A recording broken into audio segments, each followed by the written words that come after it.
Sono arrivate notizie bomba dal Napoli.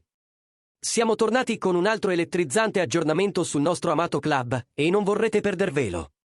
Come sempre, vi riportiamo le informazioni più recenti e rilevanti, e questa potrebbe cambiare tutto. Prima di tuffarci in questo argomento esplosivo, assicuratevi di lasciare il vostro like e di iscrivervi al canale per non perdervi nulla di nuovo. *** oggi. Abbiamo un argomento che sta scuotendo il retroscena del Napoli e lasciando tutti i tifosi in subbuglio. Qualcosa di grosso bolle in pentola e il futuro del club potrebbe prendere una piega incredibile.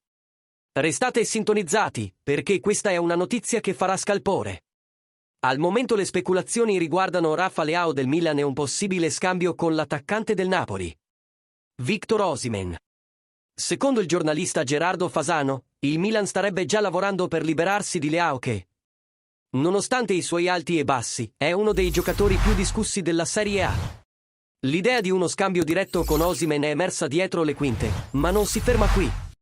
Fasano ha rivelato che il Milan ha nel mirino anche un altro pezzo da 90, Mohamed Salah del Liverpool, in scadenza di contratto ma che sta suscitando l'interesse di colossi come PSG e Barcellona.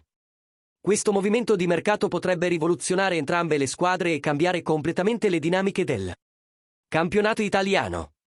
Ma mentre si valuta tutto questo, una domanda sorge spontanea ai tifosi del Napoli. Rafa Leao è la scelta giusta per sostituire Osimhen in attacco?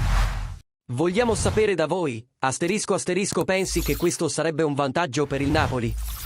Lasciate le vostre opinioni nei commenti e, naturalmente, non dimenticate di mettere mi piace e di iscrivervi per rimanere aggiornati su tutti gli aggiornamenti e i retroscena del nostro amato Napoli.